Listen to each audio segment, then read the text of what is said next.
구독, 알림 설정까지 부탁드립니다.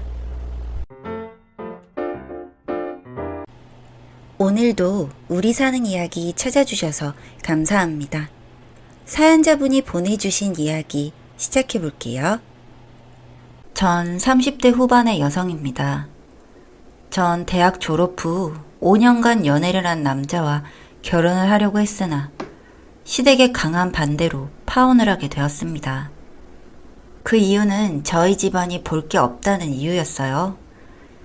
사실 사업이 몰락한 집안과 누가 사돈을 맺고 싶었을까요? 저도 그 마음은 이해하지만 그래도 저를 믿고 노력이라도 하는 남친의 모습을 보고 싶었어요. 하지만 마마보이라는 것을 증명이라도 하듯이 부모님이 반대하는 결혼은 하고 싶지 않다며 뒤도 안 돌아보고 저를 떠나가더군요.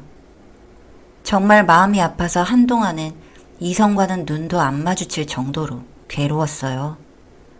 그래도 세월이 약이라고 3년이 지났을 즈음 한 남자에게 마음이 열리기 시작했어요. 제가 새로 옮긴 직장의 거래처 사람이었는데 외모나 성격은 나무랄 데 없었는데 대학을 중퇴했고 집안이 어렵다는 것만 건너 들었어요. 저도 그렇게 대단한 집안도 아니었고 두 사람이 열심히 노력만 하면 잘 살 수 있을 거라는 확신이 들었죠. 일 때문에라도 자주 만나다 보니 그와는 자연스럽게 사귀게 되었고 같이 사계절을 보내고 나서 드디어 결혼할 결심이 들었는지 수줍게 프로포즈를 했습니다. 비록 은으로 만든 소박한 커플링이지만 저는 그마저도 세심한 마음 씀씀이에 감동을 받았습니다. 시어른들도 임대 아파트에서 어렵게 사시는 분들이었지만 저를 잘 맞이해 주셨고 딸처럼 대해주겠다면서 어서 며느리로 만나자고 하셨습니다. 전 상견례를 했고 친정 부모님이 신랑이 경제적으로 어려운 것을 반대하시긴 했지만 저희도 비슷한 처지고 어차피 더 나은 조건을 고를 수도 없어서 조촐하게 식을 올리고 신행을 다녀왔습니다. 어차피 맞벌이고 큰 돈을 벌어서 살기엔 어렵겠지만 모으고 아끼다 보면 잘 될 거라고 믿었습니다.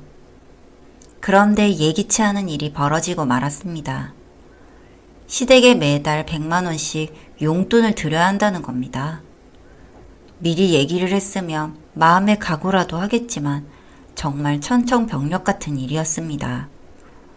저희 월급을 합해서 400만 원이 조금 넘는데 100만 원을 매달 드리는 건 너무나 큰 부담이었죠. 제가 금액이 너무 크니까 조금씩 드리고 병원비나 생신, 칠순잔치에 드는 비용을 적금으로 따로 모으자고 했더니 절대 안 된다는 겁니다. 그렇게 안 받는데 돈에 미쳤다는 둥 막말을 하기 시작했습니다. 이래서 어려운 집 딸은 데려오는 게 아니라는 둥 선 넘는 말을 하길래 제가 그랬죠. 피차 일반 아니야? 당신네 집안도 돈이 없으니까 아들한테 엉기는 거잖아. 노후 대책도 안 해놓고 자식들만 바라보는 건 우리 친정이나 시댁이나 똑같아. 그러자 남편이 기다렸다는 듯 제 뺨을 연속으로 3번이나 때렸습니다. 연애할 때는 감히 상상도 못했던 일이었습니다. 어떻게 신혼부부라고 해도 선찌검을 하다니. 전 그날로 짐을 싸서 친정으로 들어갔습니다. 사연을 얘기하고 이제는 절대 같이 못 살겠다고 하니 저희 부모님은 뜻대로 하라면서 이제는 맘 굳게 먹고 살 생각을 하라며 저를 위로해 주셨습니다.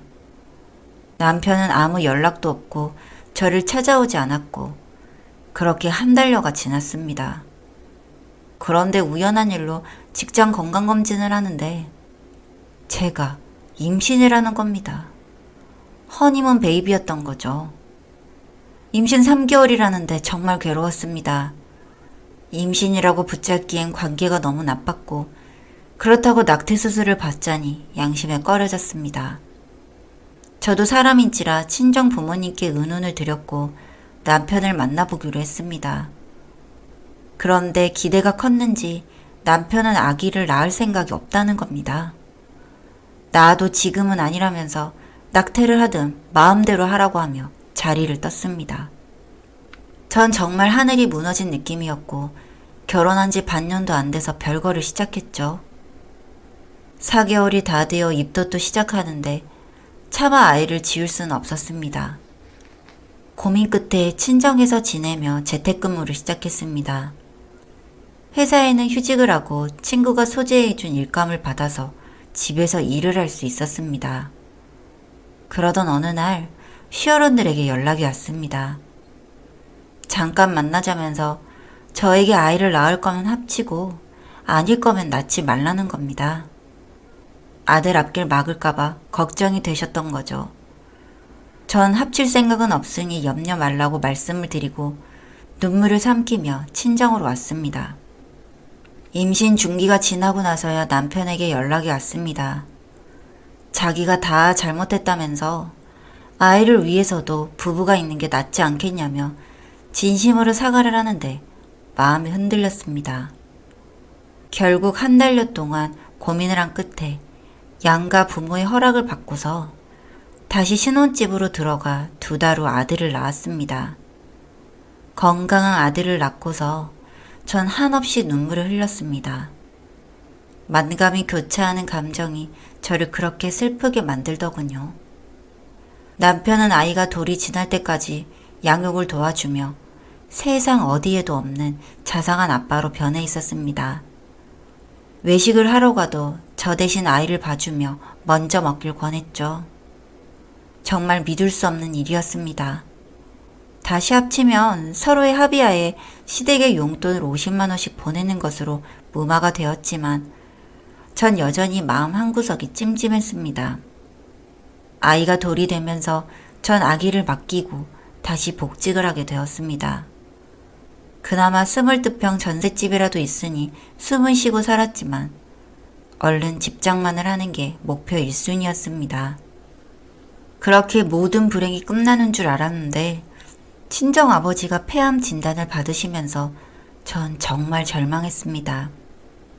친정 역시 사업이 귀울면서 지금은 경기도 외곽에 집 한 채밖에 없었으니까요.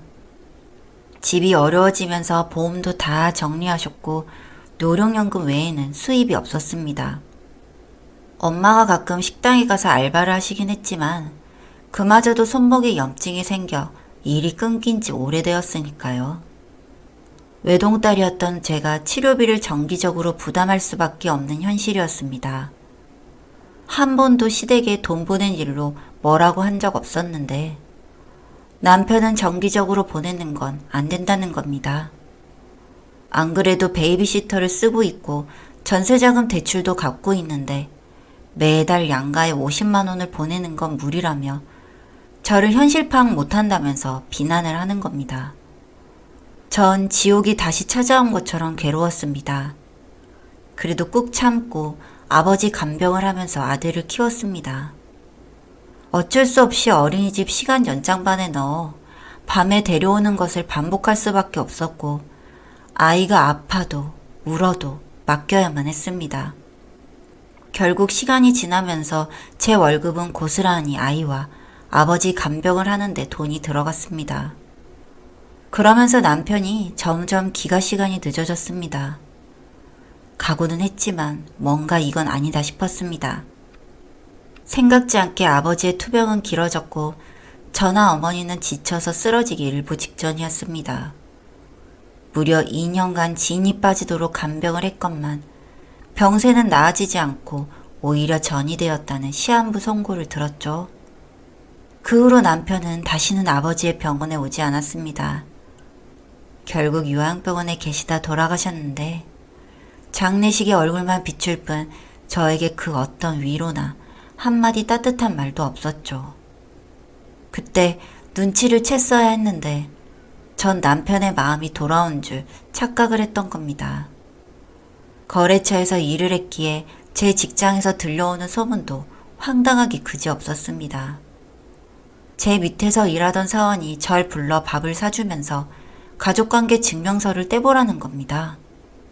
그게 무슨 말이냐고 했더니 애가 하나 올라와 있을 거라면서 눈으로 확인하라고 해서 득달같이 서류를 떼어보니 제 아들 위에 1살 어린 아들이 올라와 있더군요.